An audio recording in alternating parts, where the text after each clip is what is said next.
Equation of motion जो आपकी physics का बहुत इंपॉर्टेंट कॉन्सेप्ट है, आज उसको कैलकुलस मेथड से ड्राइव करते हैं। आप सभी को पता होगा equation of motion, first equation of motion होती है v equal to u plus a t. Second equation of motion होती है s equal to u t plus half a t square, और थर्ड इक्वेशन ऑफ मोशन होती है v square minus u square equal to 2as, जो मैंने last video में आपको बता दिया था। अब इन तीनों इक्वेशन को ड्राइव करते हैं कैलकुलस मेथड से। कैलकुलस मेथड डिफरेंशिएशन और इंटीग्रेशन इन दोनों का मिक्सचर होता है। आपको थोड़ी सी नॉलेज डिफरेंशिएशन और इंटीग्रेशन की होनी चाहिए, तब आप लोग कैलकुलस मेथड से इन तीनों इक्वेशन को ड्राइव कर सकते हैं। तीनों इक्वेशन को ड्राइव करने से पहले आपको बेसिक नॉलेज थोड़ा सा देना चाहूंगा, जो आपको पता होगी कि हम लोग जानते हैं कि वेलोसिटी को लिखते हैं तो वेलोसिटी इक्वल टू dx, यानी जिसे हम लोग डिस्प्लेसमेंट बोलते हैं, बाय dt होता है। या फिर हम लोग एक्सेलरेशन को लिखते हैं तो ये हमारे dv बाय dt होता है। दूसरा एक्सेलरेशन को लिखने का तरीका d square x by dt square होता है। तीसरा एक्सेलरेशन को लिखने का तरीका v dot dv by dx भी होता है। बस ये बेसिक बातें थी जो आपको पता होनी चाहिए कि वेलोसिटी और एक्सेलरेशन को किस तरह से लिखा जाता है। अब मैं शुरुआत करूंगा फर्स्ट इक्वेशन ऑफ मोशन को ड्राइव करने की। आप लोग समझिएगा मेरे साथ, स्टेप बाय स्टेप मैं आपको क्लियर करूंगा, स्लो चलूंगा ताकि आपको समझ में आए। देखिए, फर्स्ट इक्वेशन ऑफ मोशन को हम लोग सबसे पहले ड्राइव करते हैं। फर्स्ट इक्वेशन ऑफ मोशन जो मैं शुरू में लिख देता हूं, v equal to u plus a t होते हैं। इसको हमने ड्राइव करना है किस मेथड से? कैलकुलस मेथड से। देखिए, सबसे पहले तो आपको एक्सेलरेशन का पता है। एक्सेलरेशन क्या होती है? a equal to dv by dt, ये एक्सेलरेशन होती है। आपने करना क्या है, इसको थोड़ा सिंप्लीफाई करना है। a dt को इस साइड में ले लीजिए, इक्वल टू dv कर लीजिए। अब क्या करना है, अब आपको इसका इंटीग्रेशन करना है। अब आप दोनों साइड में इसको इंटीग्रेट कर लीजिए। आप इंटीग्रेट करने के बाद आपको क्या करना है, इसकी लिमिट को भी सेट करना है। लिमिट क्या होगी? जैसे इसकी 0 से लेकर t की बात कर रहे हैं तो टाइम इंटरवल t तक हम लोग इसको करेंगे, और यहां पर भी 0 से लेकर t तक कर लीजिए। टाइम इंटरवल t तक वेलोसिटी को हम लोग कैलकुलेट करेंगे। अब आगे चलते हैं, इसको थोड़ा डिफरेंशिएट इंटीग्रेट करते हैं। a को बाहर निकाल लीजिए, क्योंकि एक आप सभी को पता होगा ये यूनिफॉर्म एक्सेलरेशन जब होता है तभी हम लोग equation of motion, specially linear equation of motion का यूज करते हैं यूनिफॉर्म एक्सेलरेशन के लिए। तो एक्सेलरेशन को बाहर निकाला, यहां पर dt को रखा, लिमिट हमारे 0 से t तक थी। यहां पर अभी के लिए इसको ऐसे ही रख दीजिए, dv रख दीजिए। अब मैंने ऐसे रखा है, इसके बाद इसको और सिंप्लीफाई करते हैं। तो हम लोग किस तरह से चलेंगे देखिएगा, मेरे साथ चलते रहिएगा। आप dt, अब जो टाइम इंटरवल t पर जो टाइम होगा वो t ही होगा। 0 पर जो टाइम होता है वो तो 0 ही होता है। टाइम इंटरवल 0 पर तो 0 ही होता है। a t मैंने लिख दिया सिंप्लीफाई करके। थोड़ा सा इंटीग्रेशन का आपको नॉलेज होनी चाहिए इसके लिए। यहां पर देखिए, अब आप dv को अगर टाइम इंटरवल t तक देखेंगे तो ये v होगा, लेकिन वेलोसिटी, इनिशियल वेलोसिटी अगर मैं 0 टाइम इंटरवल पर बात करूं तो इनिशियल वेलोसिटी को लिखने का तरीका u होता है। स्मॉल u से हम लोग डोनेट करते हैं इनिशियल वेलोसिटी को, तो इसको ऐसे लिख सकते हैं इंटीग्रेट करने के बाद v माइनस u। अब आपने ऐसा लिख दिया, तो अब इसको थोड़ा सा और सिंप्लीफाई करेंगे तो आपकी इक्वेशन ऑफ मोशन निकल आ जाएगी, v equal to u plus a t. तो ये बन गया आपका एक formula, v equal to u plus a t, यानी कि फर्स्ट इक्वेशन ऑफ मोशन जो हमने ड्राइव कर ली। अब हम लोग सेकंड इक्वेशन ऑफ मोशन की ओर करेंगे। सेकंड इक्वेशन ऑफ मोशन के लिए आपको पता होना चाहिए, आपके सामने जो ये फॉर्मूले लिखे हुए हैं इन सभी को आपको अपने माइंड में रखना होगा, तभी हम लोग सेकंड इक्वेशन ऑफ मोशन और थर्ड इक्वेशन ऑफ मोशन का यूज कर पाएंगे। अब सेकंड इक्वेशन ऑफ मोशन की ओर चलेंगे, जिसको हम लोग इस फॉर्मूले से ड्राइव करेंगे। उसके लिए नेक्स्ट स्लाइड पर लेके चलता हूँ।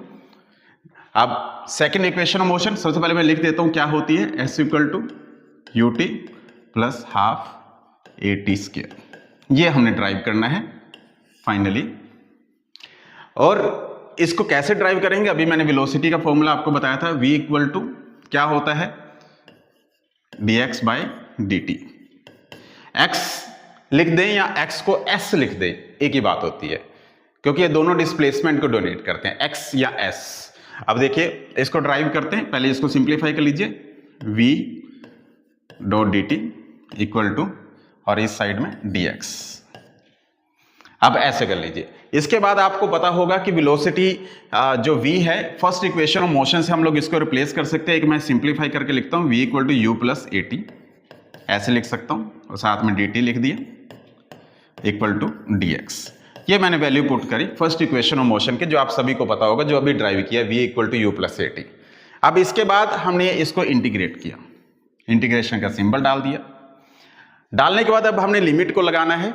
यहां पर देखिए टाइम इंटरवल 0 से लेकर आप t तक कर सकते हैं। इसको भी आप 0 से लेकर, अगर x है तो x तक लिख सकते हैं, आप लोग x लिख सकते हैं, t भी लिख सकते हैं।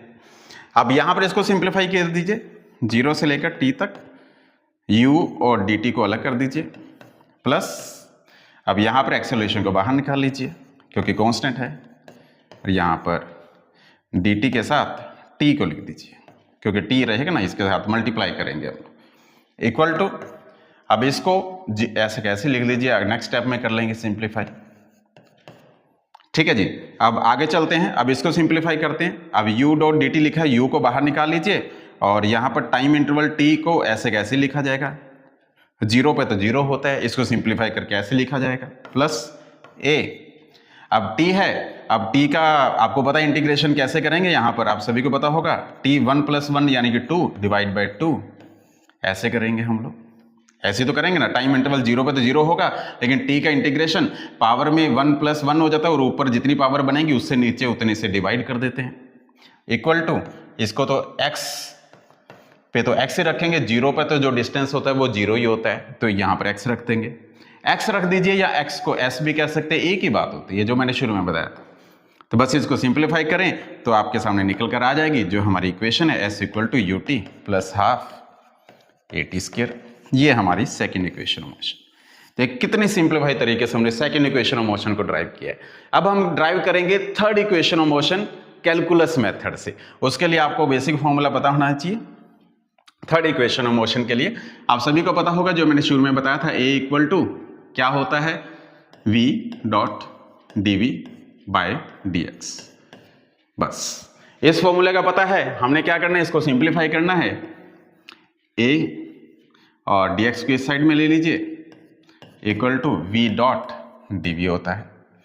अब हमने क्या करना है, इसको इंटीग्रेट करना है। इंटीग्रेशन के लिए सिंबल डाल दीजिए आप।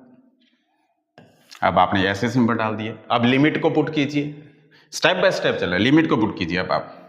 अब dx है 0 से लेकर, यहां पर हमने x के रिस्पेक्ट में कर सकते हैं, और यहां पर इनिशियल वेलोसिटी आप चाहे 0 लिख दीजिए, चाहे u लिख दीजिए, u लिख सकते हैं, और फाइनल वेलोसिटी v है 0 से लेकर अपर लिमिट, लोअर लिमिट और अपर लिमिट, लोअर लिमिट 0 और u और अपर लिमिट v, आप इस तरह से लिख सकते हैं। अब यहां से एक्सेलरेशन को बाहर निकाल लीजिए, a और इंटीग्रेशन होगा 0 से x तक, dx लिख दीजिए, इक्वल टू, इसको अभी के लिए ऐसे लिख दीजिए, नेक्स्ट टाइम में सॉर्ट कर देते हैं। अब आगे चलिए, a को बाहर ही रहने दीजिए, और x dx अगर इसका इंटीग्रेशन करेंगे, x टाइम पर 0 पर तो 0 होगा, x पे x हो जाएगा, तो इसको ax हो जाएगा, यहाँ s भी लिख सकते हैं, इक्वल टू। अब देखिए यहाँ पर v का इंटीग्रेट करेंगे क्योंकि dv के रिस्पेक्ट में है, तो v का इंटीग्रेशन अगर v के साथ चलूंगा और अपर लिमिट के साथ, upper limit minus lower limit कैसे करते हैं, अब इसका बनेगा v स्क्वायर बाई 2 माइनस, अब ये lower limit u square by 2। बस अब यहाँ से आप कॉमन निकाल लीजिए, हाफ को v square minus u square हो जाएगा, और आपका जो थर्ड इक्वेशन ऑफ मोशन है वो तैयार हो जाएगा, v square minus u square equal to 2 को इधर ले जाइए, 2a, चाहे x लिख दीजिए या फिर 2as लिख दीजिए, कुछ भी। तो ये था third equation of motion. I hope so कि स्टेप बाय स्टेप मैंने स्लो आपको समझाने की कोशिश करी है, आपको आइडिया लगा होगा। Thank you very much, all the best, जय माता दी।